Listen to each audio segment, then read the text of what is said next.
بمجرد ما بتقرر تدرس في تركيا فأكيد هتعيش فين؟ هو أول سؤال بيجي في دماغك. هم بيفتحوه في مواعيد معينة ولا هو غالبا مقفول؟ وأنا جاي النهاردة أوريك المكان اللي هتعيش فيه. في رحلة سريعة خدتها مع شوية من أصدقائي رحنا فيها كذا سكن عشان نصور اللي هنتكلم فيه. شريف مغني سابقا وطالب علم حاليا، وهو اللي هيكون معانا في رحلتنا في السكن. طب جامد قوي ده، انت السكن عندكم مش طبيعي. وفي الفيديو ده احنا هنشرح بالاخص السكنات الحكوميه. السكن الحكومي ده بيبقى تابع للدوله، وتابع للدوله دي انا هقول لك انا اقصد بيها ايه في اخر الفيديو، وبيكون بديل للسكن الجامعي بسبب طبعا عدد الطلاب.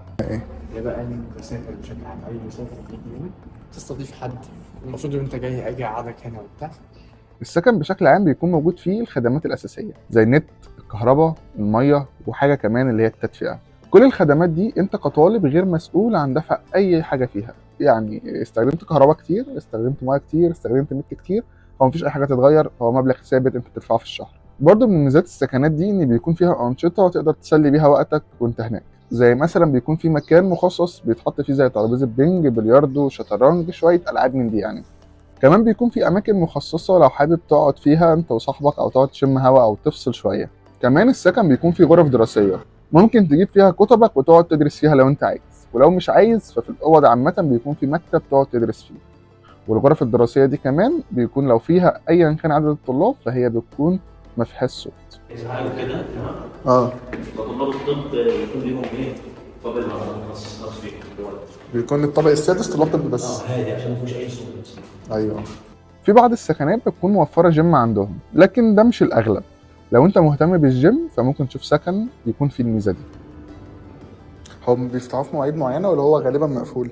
بيفتحوا لي اللي عايز، بس اللي عايز فيديو ويقفل بتاع وراه كده.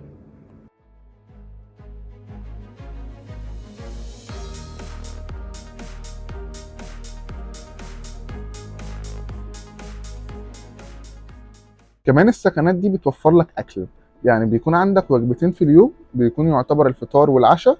الفطار ده بيبقى الساعة 7 الصبح لغاية غالبا الساعة 9 ونص 10، والعشاء ده بيبدأ من الساعة 6 المغرب، لأن بيكون في وجبة اللي هي بتعتبر الغداء بتكون في الجامعة. عشان السكن ده كان في الدور السادس وهم حاطين الميكانة أو المكان اللي بناكل فيه في آخر دور، فبجد وأنا هناك بصور لفت انتباهي إن الفيو جايب المدينة كلها. الموضوع بصراحة كان منظره تحفة.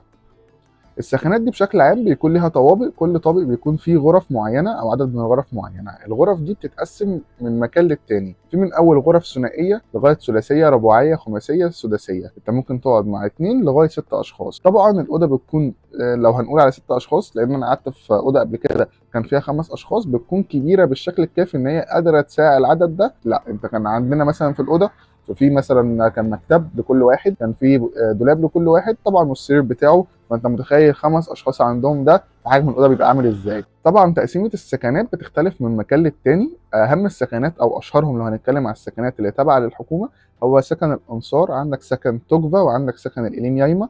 دول هتلاقيهم في معظم المدن اللي هتروحها، هتلاقي ليهم فرع هناك. بشكل عام الاستنباط بتاعتهم ما بتبقاش ثابته، الخدمات ثابته، شكل الاوض بيتغير، مثلا تقسيمه المبنى ذات نفسه بيتغير، لكن احنا لو اتكلمنا على الخدمات فهي ثابته في اي سكن هتروحه ايا كانت المدينه دي فين. وتابعه للدوله دي انا قلت هخليها اخر حاجه علشان دي هتودينا على نقطه الاسعار. السكنات دي بشكل عام بيكون ليها اسعار ثابته اللي هي تبع الدوله، بتختلف حاجات بسيطه من مكان لمكان. على سبيل سكن الانصار ده بيدفع فيه 5500 ليره شهريا، سكن توجفا بيدفع فيه 6000 ليره شهريا، الفرق 500 ليره. بشكل عام هو المبلغ مش كبير، انت بتتكلم في 15 دولار فرق خلال شهر كامل. طيب السكنات دي بيكون عندها ميزة تانية، وده اللي خلاني أعمل فيديو عنها. 5500 ليرة ده رقم مش قليل، لأن أنت ممكن تاخد شقة تبقى قاعد فيها لوحدك، الناس اللي مثلا ما بتحبش يبقى قاعد مع حد. الشقة دي ممكن تاخدها من أول 3000 لفيما فوق على حسب عدد الغرف بقى وإيه وشكلها أو مكانها بشكل عام. فأنت ممكن تاخد أقل من السعر ده ب 2500 ليرة، يعني بتتكلم في حوالي ما بين ال 70 لل 80 دولار أقل. فليه تروح للسكن ده؟ السكن ده بيكون فيه ميزة لكن ليها شرط. الميزه دي ان انت تكون طالب بادئ تخصصك، يعني ما تكونش طالب لسه جاي بتدرس لغه.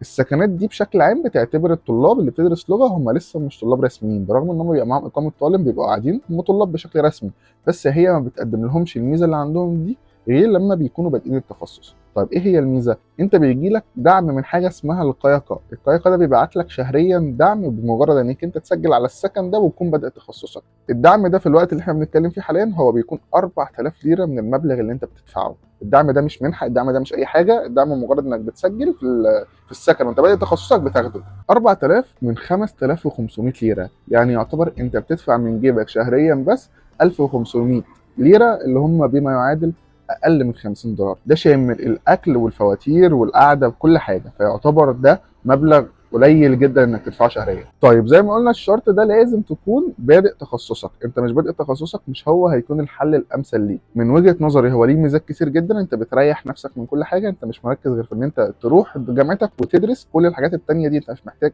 تعمل فيها مجهود، بس المبلغ هيكون عليك وانت مش بادئ تخصصك كبير.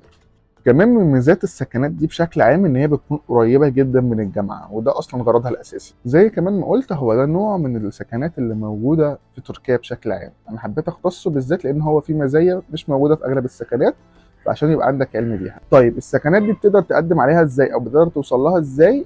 اغلب السكنات لازم تقدم عليها تقديم شخصي، يعني ملهاش مثلا انك تقدم اونلاين وتشوف هتتقبل او تترفض، لا انت بتروح لو في مكان بتسجل وبتمضي العقد وخلاص كده انت بقيت في السكن. طيب في حال اللي انت مش عارف توصل للسكن ده، او انت جيت او انت عايز ترتب موضوع السكن ده من قبل ما تيجي، دي حاجه بقت متوفره حاليا ايا كانت المدينه اللي انت قاعد فيها. ممكن لو انت حابب تحجز السكن او انت اصلا هناك وعايز حد يروح معاك يوديك السكن يخلص لك الاجراءات الكلام ده كله، فبقى متاح حد دلوقتي لو حابب تعمل الموضوع ده. هتلاقي اللينك بتاع الواتساب تحت الفيديو، ممكن تبعت لي رساله تقول لي انا محتاج والله 1 2 3 4، وان شاء الله على قد ما اقدر احاول اساعدك انك تقدر توصل للسكنات دي. وكده وصلنا لختام الفيديو. هسيبكم بقى مع الفيديو ده في الحديقه اللي جنب السكن تتفرجوا على المدينه كلها بشكل عام. لو الفيديو عجبك ما تنساش تعمل اشتراك في القناه، تعمل لايك للفيديو، واشوفكم في فيديو جديد.